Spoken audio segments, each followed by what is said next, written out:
നിനക്ക് ഇഷ്ടമുള്ളത് നിന്റെ സഹോദരനിലും മറ്റുള്ളവരിലും നീ ഇഷ്ടപ്പെടുന്നത് വരെ നീ പരിപൂർണ മുഅ്മിനാവുകയില്ല, നിങ്ങൾ വിശ്വാസികളാവുകയില്ല.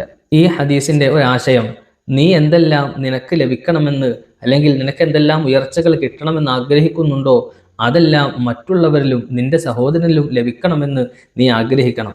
നമുക്ക് ഒരു തിന്മ വരാൻ, ഒരു വിപത്ത് വരാൻ നമ്മളാരും ആഗ്രഹിക്കുകയില്ല. എന്നതുപോലെ മറ്റുള്ളവർക്കും വരാതിരിക്കാൻ വേണ്ടിയാണ് നമ്മുടെ എല്ലാവിധ പ്രയത്നങ്ങളും ഉണ്ടാകേണ്ടത്. ഒരു ദുരന്തം കാണുമ്പോൾ, ഒരു വിപത്ത് കാണുമ്പോൾ അത് എന്നിലോ അതല്ലെങ്കിൽ എൻ്റെ കുടുംബത്തിലോ എൻ്റെ മാതാപിതാക്കളിലോ എൻ്റെ ഭാര്യയിലോ എൻ്റെ മക്കളിലോ ആണ് ഇത് സംഭവിച്ചിരുന്നത് എങ്കിൽ എത്രത്തോളം വിഷമഘട്ടത്തിലായി പോകും ഞാൻ.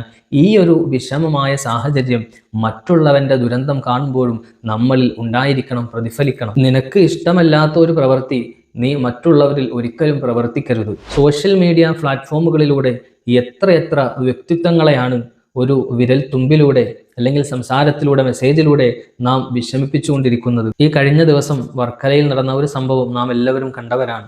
ആ സ്ത്രീയുടെ ആ സമയത്തെ മാനസികാവസ്ഥ എന്താണെന്ന് മനസ്സിലാക്കാതെ ആ ദൃശ്യം പകർത്തുന്നവരും അത് കണ്ടു നിന്നവരും എന്തെല്ലാമോ സംസാരിക്കുകയാണ്.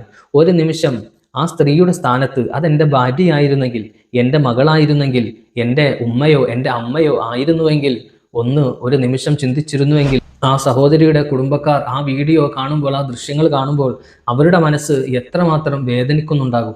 നമ്മുടെ കുടുംബത്തിൽപ്പെട്ട ആരെങ്കിലും ആയിരുന്നെങ്കിൽ ആ രൂപത്തിലൊരു വീഡിയോ എടുത്ത് നാം പ്രചരിപ്പിക്കുമായിരുന്നു. എൻ്റെയും നിങ്ങളുടെയും ജീവിതത്തിൽ ഇതുപോലുള്ള സാഹചര്യങ്ങൾ കടന്നു പോകാൻ ഒരുപാട് സാധ്യതകൾ കൂടുതലാണ്. വകതിരിവോടുകൂടി ആ സിറ്റുവേഷൻ ഹാൻഡിൽ ചെയ്യാൻ നമുക്ക് സാധ്യമാകണം. നമ്മൾ കാരണം മറ്റുള്ളവർക്ക് ഒരു ബുദ്ധിമുട്ട് ഉണ്ടാകരുത് എന്നായിരിക്കണം നാം ആഗ്രഹിക്കേണ്ടത്.